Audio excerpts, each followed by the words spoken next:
So you guys might have heard about this situation with the VTuber Kirsch, in which a Twitter journalist named Anna decided to go after Kirsch, writing an article for Vice about Kirsch, accusing her of a number of things. And a sponsor of Kirsch's, and I say that loosely, ended up dropping Kirsch shortly after, to which it seems like the sponsor was doing this in reaction to the Vice article. Now, the reason I say sponsor loosely is because from what I've seen on the internet, it looks like Kirsch was doing a lot more for that so-called sponsor and their game, because that's what the product is, it's a game, and then they were doing for her. But nevertheless, that's the very quick TLDR of the situation. But it seems like Vice isn't done there, because Vice is still very upset. Today we have another Vice journalist now writing an article about not just Kirsch, but also including VTuber Leaflet here too. And this is some of the most like disingenuous stuff I've ever seen. I mean, this whole article actually is so lazy that it actually comes off even worse than AI slop. Because I've seen some of those articles from like outlets where some AI is writing a bunch of slop and posting like dozens of slop articles a day. But like I said, this article from a real journalist apparently named Dwayne Jenkins, is even lazier than the AI slop articles out there. Like, that's actually impressive. How are you that bad at writing an article? Let's take a look. So we're here on Vice. The article titled Waypoint stands with Anna Valens. Waypoint, to my understanding, is like Vice's gaming division, which is pretty pathetic in of itself. Oh my gosh. Yeah, Vice is going to have great takes about gaming, I'm sure. But here's an example of what Waypoint's coming out with. Here we go. So they say, for the necessary full context, please read Anna's piece on the harrowing and continuing harassment she's been facing. She's much better at properly articulating the full scope of everything she's going through, but I'll sum it up. Anna is being attacked for simply asking questions about certain areas of the VTubing community, which she's an active part of. What began as asking about VLure's stances on trans creators working for them spiraled into a full-blown hate campaign once Anna started questioning why prominent VTuber Kirsch was being promoted and represented by gamersubs, following many worrying red flags. So really quick additional context on some of the backlash that Anna is getting that of course Dwayne isn't going to mention here, and that is how people are criticizing Anna over a clip in which Anna was speaking and advocating for extremely explicit non-consensual acts to be happening to women. And so people are like, this is one of the last people that should be morality policing anyone. And on top of that, this person actually is working for Vice, and they're like, how is Vice okay with this? And Vice isn't saying anything about it so far that I've seen. As a matter of fact, the only thing we have from Vice now is Dwayne defending Anna, and once again, conveniently leaving this part out. Asmin's got a very brief clip on his Clips channel talking about this very thing and giving some additional context, so I'm going to play a portion of that, and then we'll get back to Vice's new article. In the future, there are a number of institutions that emerge. If you are a trans girl, you can go ahead and sign up for a reservation slot to an all-day access to one of many breeding facilities where you get to breed the shit out of that cis girl. You can absolutely. This is the person who wrote the article that caused this VTuber to lose this sponsorship. Asmin Gold goes on to discuss further things this person does advocating for these non-consensual explicit acts to happen to women, and it's like even much worse than that. It goes on and on. But yeah, we're not going to be playing any more of that. Just understand that's some of the context, but what you heard there is only the tip of the iceberg, really. So we left off here where this Vice article goes on to talk about Anna writing this article about Kirsch and then getting backlash for it. Continuing, they say, since then, Anna has been receiving vitriol from nearly every corner of the internet. For the sake of everyone's sanity, I refuse to give those people power by explicitly naming them. Y'all won't be receiving that satisfaction here. Instead, I'm going to let everyone have a little sampler of what's been going on for the past week or so. And this is what I mean about this article being exceptionally lazy. There's 3 total examples here. 3 examples. I'm not going to show 2 of them because I'm already a little worried about the auto filter here on YouTube. You never know sometimes how sensitive that thing may or may not be, given the clip I already played earlier, which is disgusting enough. But like the first example here is a DM someone got on Reddit, but they removed the name of the person who sent it and the name of the person who got it, and it says in the screenshot 1 second ago. So who sent this, who got it, And 1 second ago, so whoever sent this is probably just sending it to themselves and like taking a screenshot of it to include this article or something.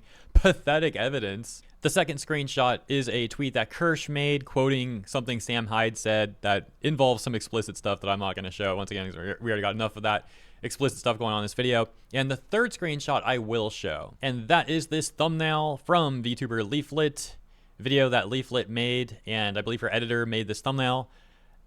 Why are you including this even? It's supposed to be like showing some of the backlash that Anna's getting, and they randomly include this thumbnail from Leaflit that has literally nothing to do with Anna at all.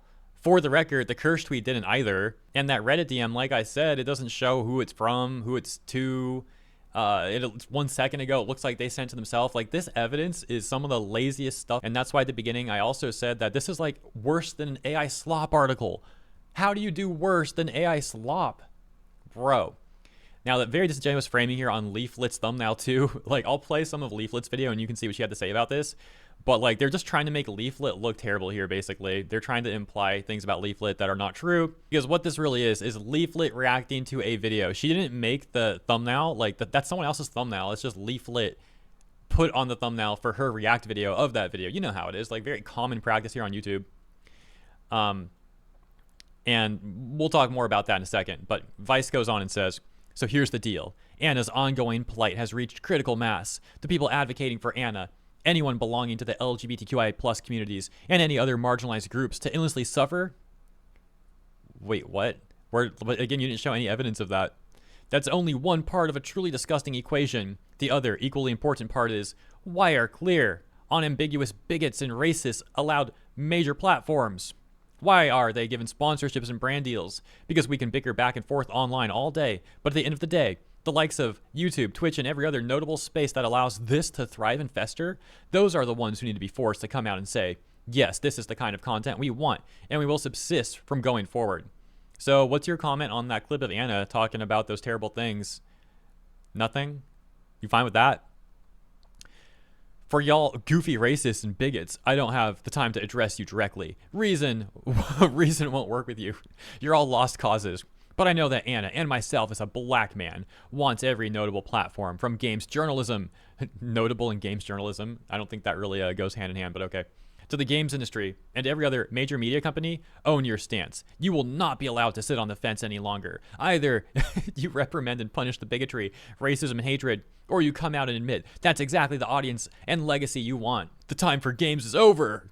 Twiddling your thumbs and pretending it isn't there isn't sufficient. Sure, it's Anna today, but after the LGBTQI+ issue has been dealt with among that crowd, it'll be the Browns, which is currently happening too. Then the Blacks. Hate has a tendency to do that. Become an ever-growing pit that'll never be satisfied because they need an opponent. For many of them, hatred is their brand. It's all they have to make up for the fact without it they have nothing. There certainly isn't a personality worth being around underneath all of that filth after all. They're classical bullies, and they crave your engagement. So rather than engaging them personally, you engage the forces funding and feeding their nonsense. The ball's in everyone else's court now. Choose. How is this person actually saying all this stuff and including no evidence of the stuff that they're actually saying? That's actually crazy. And the evidence that's out there shows that Anna has actually said worse things than any of the evidence that these people actually have. They're making up a whole bunch of stuff to get angry at, and they don't have the self-awareness to realize like they're actually doing a lot of the stuff that they're accusing people of. And then this guy's actually demanding that people and companies, organizations, that they take action against other people with no evidence of them doing anything wrong, simply because this guy wrote some slop article. Okay, let's see what Leaflit has to say about the thumbnail. This is not about the Vice article that came out today, and this video from Leaflit is from yesterday. But still, you'll get some context. First off, this was brought to my attention, guys. Okay, listen, guys, I can explain, okay? I can explain. First off, I didn't make this thumbnail. Julio made this thumbnail. Okay? First off. Second off, the background isn't even my thumbnail. The background is his thumbnail. Why did I allow it? Yeah, Quebec, because I look at every single thing that people post on YouTube. Also, like, to be honest, I don't really care that much. Like, because this thumbnail in the background was not even my thumbnail. But anyway, people were telling me I changed it because there's like a sad face. No, it's thumbnail testing. I'm gonna explain this to people that don't post on YouTube, okay? There's a thing called thumbnail testing where you post 3 different thumbnails Guys, I don't like slavery, okay? Guys, I know there's slavery in Angel Sword game, but it's only in there to be bad. That's the whole point, is that it's bad. So yeah, Leaflit is not advocating for it. It's not even her thumbnail, just the version where her face is on it because, you know, react video stuff going on here. But leave it to very honest journalists to take that out of context, put it in some slop article to try and manipulate readers into thinking things that are simply not true. And they have the nerve to talk about people like rage baiting and only making content to hate. Like I said earlier, zero self-awareness with these people. Oh, by the way, if any chance Leaflit is watching this video, because I know sometimes Leaflit has watched some of my videos, I heard you can like help me with my VTuber. So please reach out if you see this. So what we just watched was a part of Leaflit's response, but out of curiosity, let's watch a part of the video itself. It's 45 minutes long. We're not going to watch the whole thing. And spoiler alert, I already watched like the first minute. But it's interesting, and yeah, something I want to comment on here too. So we'll play some of this and take a brief look. I investigate a country where slavery is still legal. That is so crazy. I mean, I know it's real. I mean, I know because you hear about it, right? That like slavery is like legal in like some places, but like how does it work? Like, I don't know. This is the United States of America, where slavery is still legal under the 13th Amendment if you've been convicted of a crime. You can be legally enslaved. If it looks like slavery, it smells like slavery, it sounds like slavery, it's slavery. Turns out, when Abraham Lincoln abolished slavery by ratifying the 13th Amendment in 1865, they left in one little exception: convicted criminals. You locked up? They're gonna slave the ass. Like everyone's slave, not just black people, everyone now. And refusal to work can be met with harsh punishments like solitary confinement, loss of privileges like visitation, phone calls, Wait, really? Is this about America?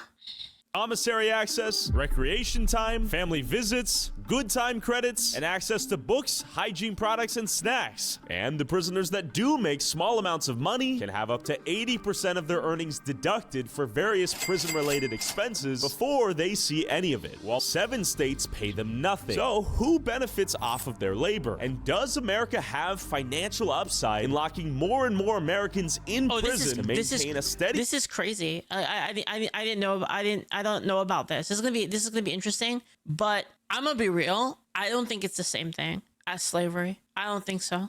I think this is like a weird. This is a weird take. Okay, so let's pause there.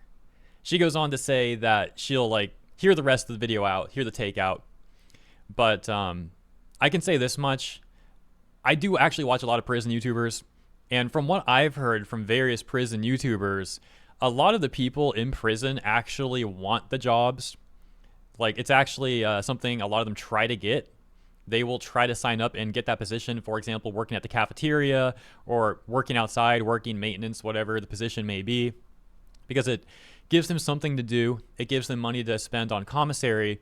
And, like, for example, like working in cafeteria, some of these people will try and take some stuff back to the cell that they can then use for themselves. You know, you're not supposed to do this, but you might take some extra food if it...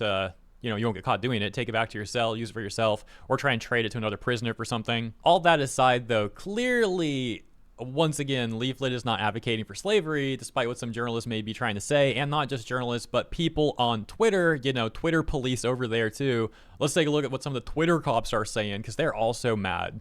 For example, I saw these tweets. I believe the bent person is a friend of Anna, by the way, that Vice journalist. So, I'm so tired, shows the thumbnail of Leaflit's reaction to that other person's video and their thumbnail.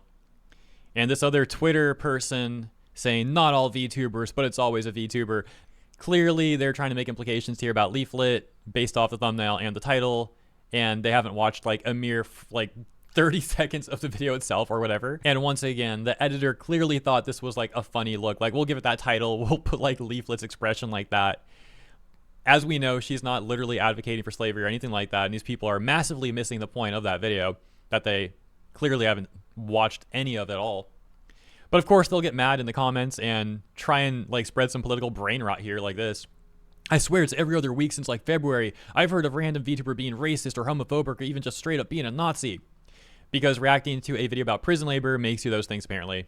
They all saw a VTuber grift successfully and realized, I could do this too. And yeah, we're not going to go through all the brain rot, but there's over 100 comments of people trying to get mad at Leaflit, or not even trying, like they are mad at Leaflit for something that she hasn't even done. But yeah, that's how Leaflit ended up with a bunch of Termly Online Twitter users upset at her and some like weirdo Vice author, whatever journalist person mad at her too. Maybe they're upset that most people aren't buying their whole Kirsch narrative or something, so they're getting increasingly desperate. Who knows? Let me know what you think in the comments. As always, thank you for tuning in. Hope you enjoyed this video. If you did, please consider liking and or subscribing, and I'll see you in the next one.